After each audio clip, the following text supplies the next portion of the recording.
But We are back. that's in one of mine, yeah. So Dan, we are on to your update for the budget status Thank you for report. staying. Your audience got lost, man. The important audience member is still here. Rob's important back I there. kid. Everyone here is Everybody, important. the viewing public at home. That's of right. course. No, and I'm just kidding. Everyone's important, and I know all the teaching and learning staff that were here have put in a long day already, so I'm just joking. So I'm Dan King, the Assistant Superintendent of Finance and Operations, and I am here to present our budget status report of our budget for fiscal year 25-26 through the month of September, the first month of the new fiscal year. And if you haven't already noticed, trying something new, I put all of the information on a slide deck. Hopefully it will make things clearer and easier to read and follow. So on this slide, we have an overview of the general fund budget.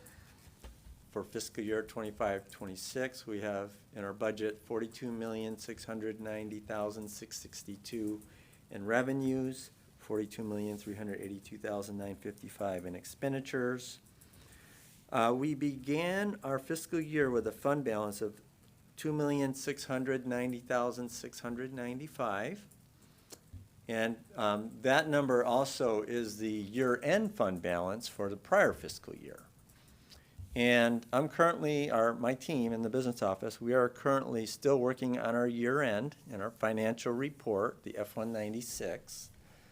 And as we continue through that process, we might see some small adjustments to that fund balance. I think we pretty much got it dialed in, but that fiscal year 24-5 year-end fund balance and 25-6 beginning fund balance could change a little bit. If you see a different number next month, it's because we're not finished with year-end.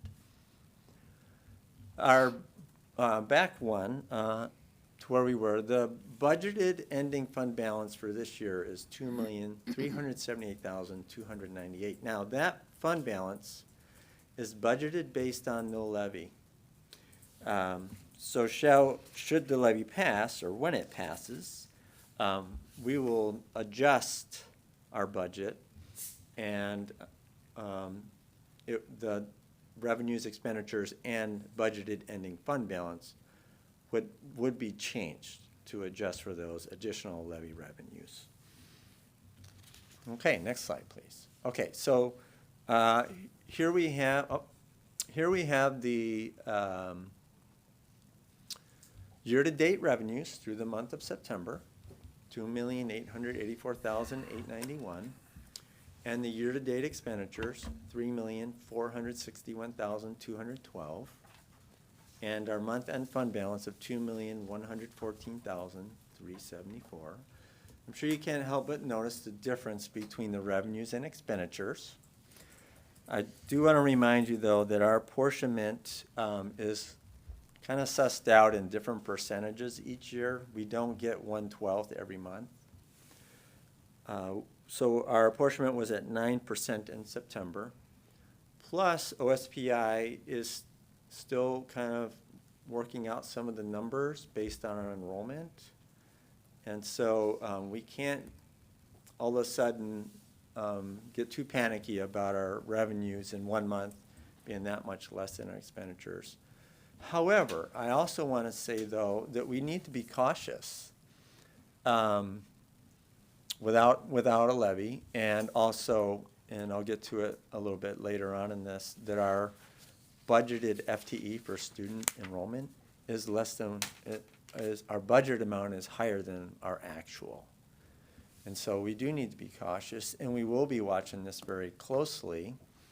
Maybe you read in the newspaper recently that Shelton School District has applied for an emergency advancement of their apportionment.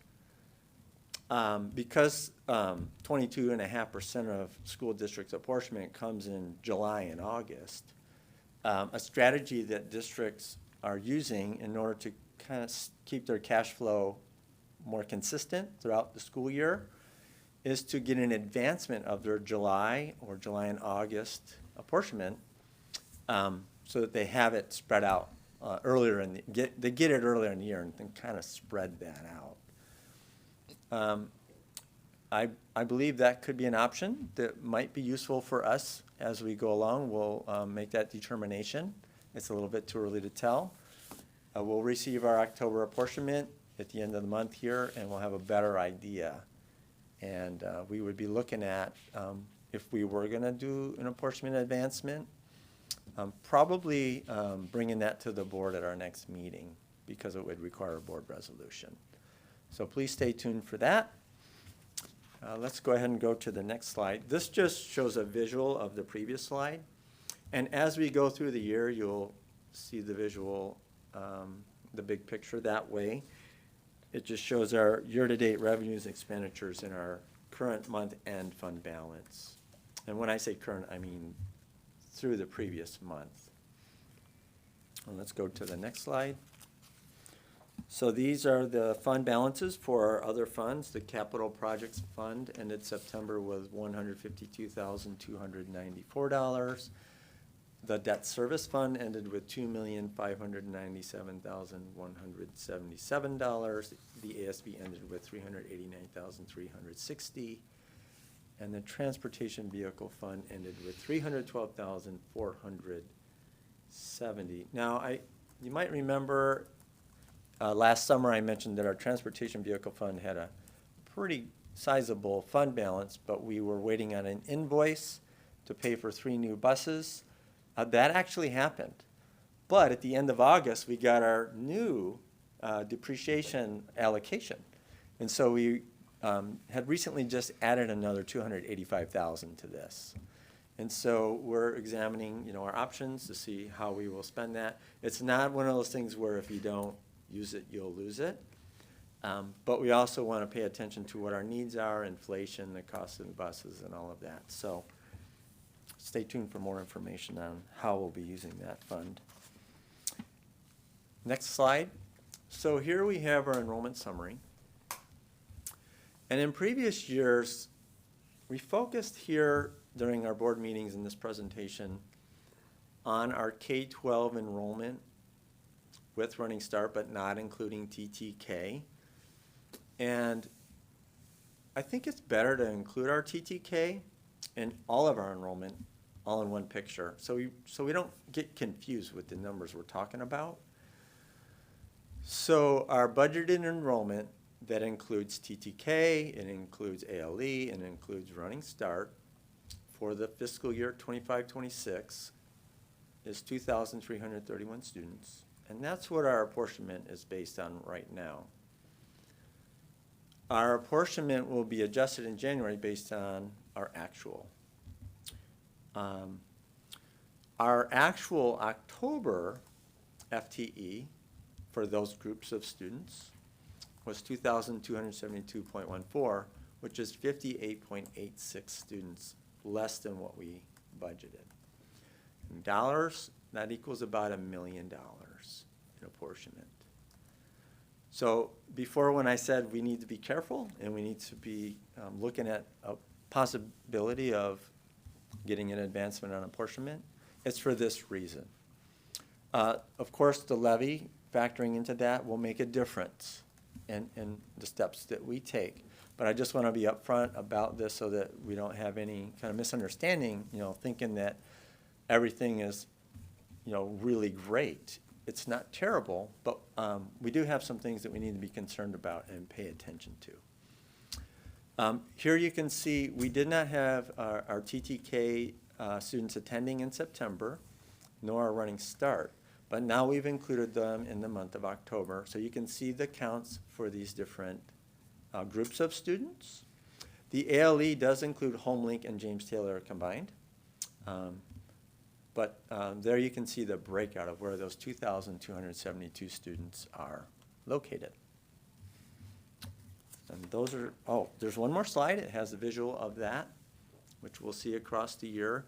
The red bars are the budgeted amounts, and the blue would be the actual enrollment. And September is lower because we don't have the TTK and Running Start in there.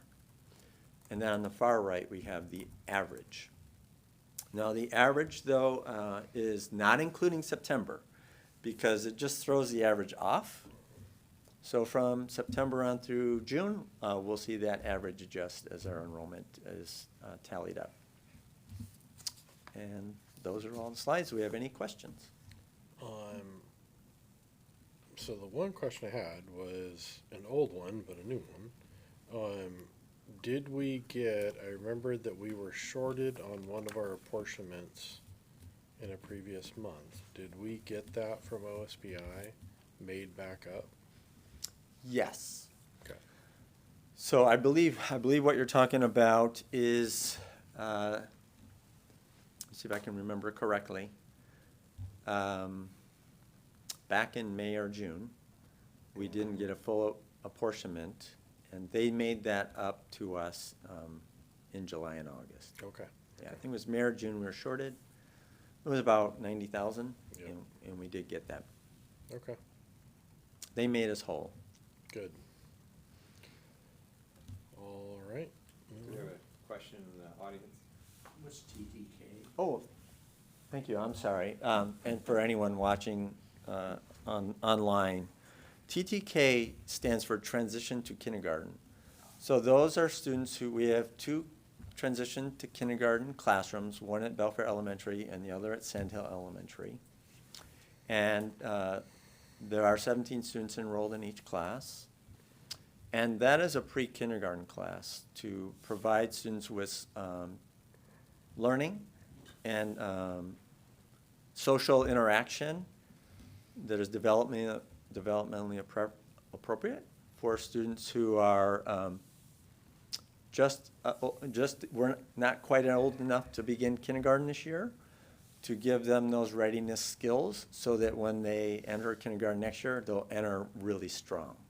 And we actually have data that shows that on the WAKIDS, which is a kindergarten readiness assessment, it's called WAKIDS, that our transition to kindergarten students perform really well on the WAKIDS compared to their counterparts who did not attend TTK.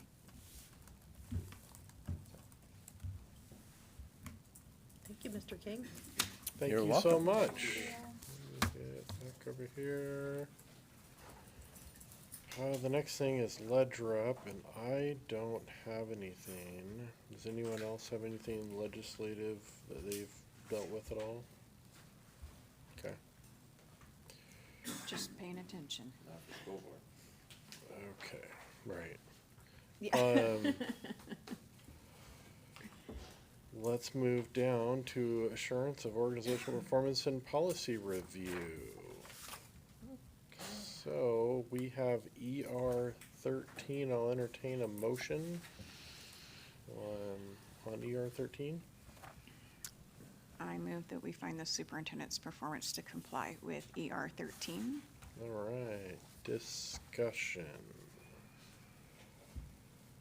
Any comments you have to start off the discussion with ER 13? No, this is a shorter policy. It basically kind of tries to capture the fact that in policy governance, there are many duties that are delegated to the superintendent, and among those are ensuring that the district is complying with all policies at the local, state, and federal level, and that if there is any reason that we should be revising policy, whether it's at the Washington state level, federal level, that I will ensure that we do that and bring that information forward to the consent agenda of the board.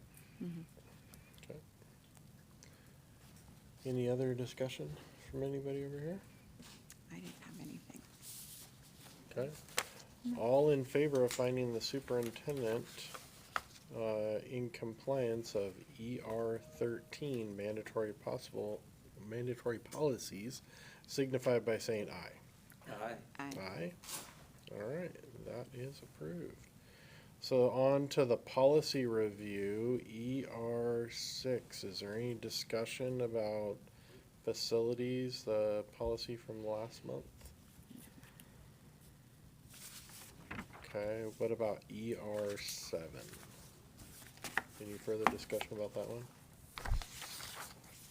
Okay. Moving on to the closing here. There's no other public comment. So really, to the good of the order here, so I'll start down there with Nick. Oh, okay, well, so good of the order, one of the things that Jessica referenced was their master schedule, and I just wanted to commend Sand Hill Elementary for they've just done a great job.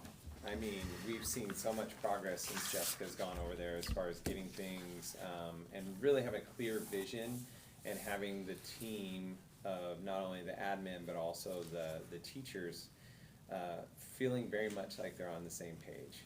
So that's been commendable. And the other thing was from the sports arena, I just want to commend Rob Thomas. There's been a few times where there's been some fans where he's needed to step in, and he's stepped in and taken personal measures to speak with individuals that may not have been providing the best treatment to some of our referees, et cetera. But he did a great job, and I was able to witness some of those firsthand.